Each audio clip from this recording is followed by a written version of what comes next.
Three types of plays we have, and this goes to just structuring, your pass game. We talk about a pure progression. Essentially what that means for us, regardless of the coverage, we're going to work to the first receiver in the progression, second, third, fourth, fifth, etc. And typically speaking, a pure progression has a vertical side of the concept and a horizontal side. So in this picture, this would be like, Chip Kelly, Y cross, or whatever concept, but it's a vertical side on the right and a horizontal side on the left. And you're working right to left in this. Some people call this sweep the board. We just call it a pure progression. And we tell the quarterback, don't chase the read, meaning let the horizontal side of the concept come into your vision, okay? So that's a pure progression. These are great. These are the easiest to teach. We like these. These are good, and they're universal calls, typically, things that you feel have multiple coverage answers, okay? Then we have progression with an option. Typically, a progression with an option is a 3-by-1, okay? You have some type of a 3-man, typically a too-high or pressure beating concept to the front side, and then you have an individual route on the back side in a 3-by-1. 95% of the time, it's a boundary safety read, and if he goes to the middle of the field or he leans to number 3, we work the single cut. And now you're just trying to get the best single receiver route you can based on the leverage or the access that you're getting.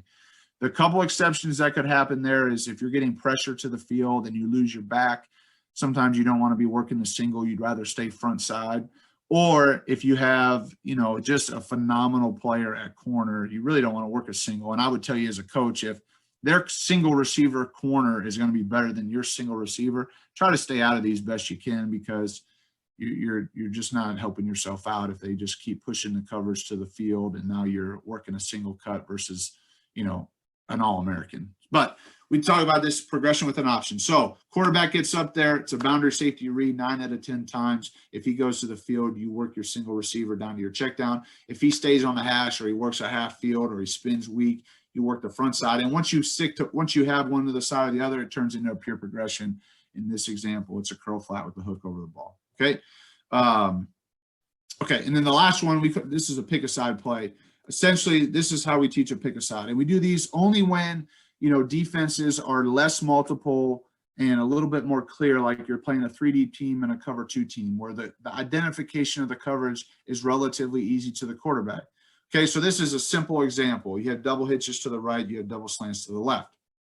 We tell the quarterback, some people will call this a coverage read. We call it a pick aside play. Okay, some people would say that, what we teach the quarterback is this. We talk about BLS, which stands for best look side.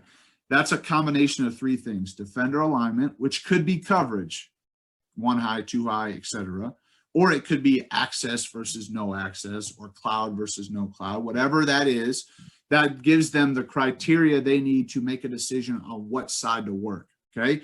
If everything's equal, so the example I use in this picture, if it was quarter, quarter, half, quarters to the field and cloud to the boundary. If it's free access to the field, we can throw a hitch.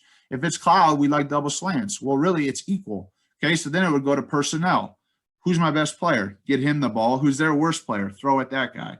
And then the last thing is easiest throw, which sometimes can be a little bit different. Depends on a couple things. One, most of the time it's to the boundary, not always. Second thing would be sometimes for a right-handed quarterback in the gun, it's easier to throw quicks to the left because you don't have to turn. It's quicker. You get the ball out a little bit quicker. Or maybe the quarterback likes throwing hitches. Maybe the quarterback likes throwing double slants. And if everything's equal, let him throw whatever route he likes the most.